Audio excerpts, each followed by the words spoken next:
Viewers, আমি জমির চৌধুরী বলছিলাম। সালাম আলাইকুম। আশা করি আপনারা ভালো আছেন। আপনারা যে ভিডিওটা দেখছেন এটা বাংলাদেশের একটি চ্যানেলে লাইভ ভিডিও হচ্ছে, যে ইয়াং জেনারেশনের লোকজন তারা চাকরিতে ঢোকার বয়স 35-এর দাবিতে প্রধান উপদেষ্টা প্রফেসর মোহাম্মদ ইউনূস স্যারের বাসা ঘেরাও করেছেন। তো বাসা ঘেরাও করা বা আন্দোলন করা, এটা যারা শিক্ষার্থী আছে তাদের একটা মৌলিক অধিকার, এটা আমরা সবাই জানি। কিন্তু দুর্ভাগ্যের ব্যাপার হলো, আগের সরকার যেভাবে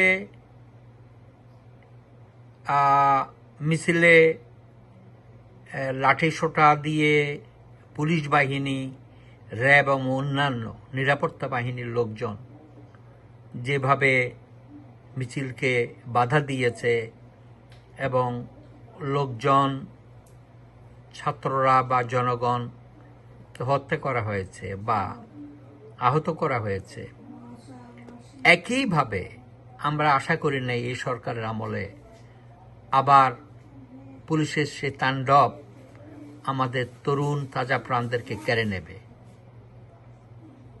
আমরা আশা করেছিলাম একটা নতুন 5ই আগস্টের পর একটা নতুন পরিস্থিতি, যেখানে একটা মানবিক রাষ্ট্র হবে, যেখানে ছাত্রদেরকে গুলির মুখে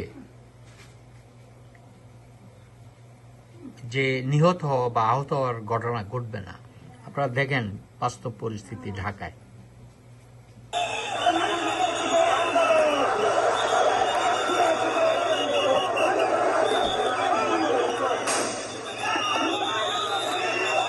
টিয়ার গ্যাস, লাঠি পেটা, পুলিশের একই আগের রূপ।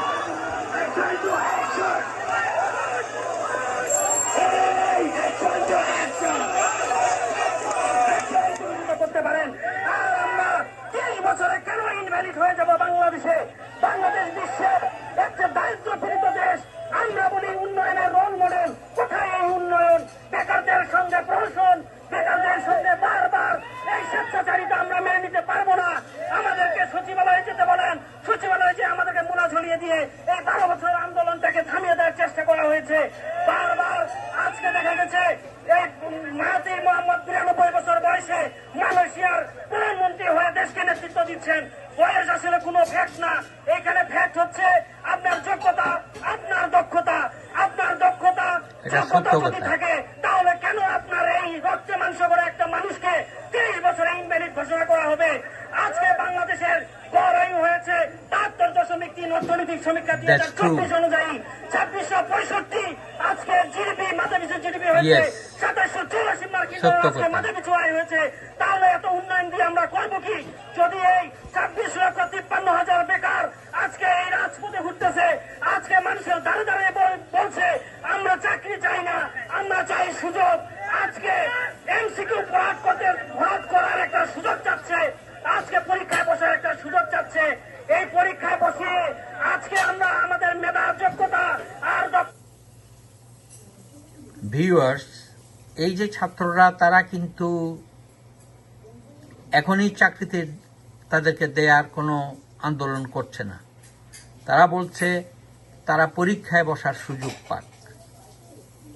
আমেরিকাতে, ইউরোপ এবং পৃথিবীর বিভিন্ন দেশে চাকরির কোনো বয়স নেই। বাংলাদেশে চাকরির বয়স উঠিয়ে দেওয়া দরকার।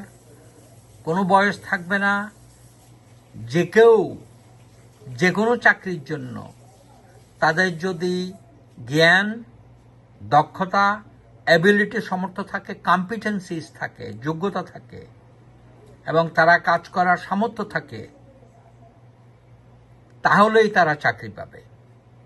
এখানে বয়সের কোনো ব্যাপার না। যে কোনো বয়সের লোক, আমেরিকায় 70 বছর, 80 বছর লোক, 80 বছরের বয়সের লোকও চাকরি করে, as long as he or she is healthy and can perform in the job.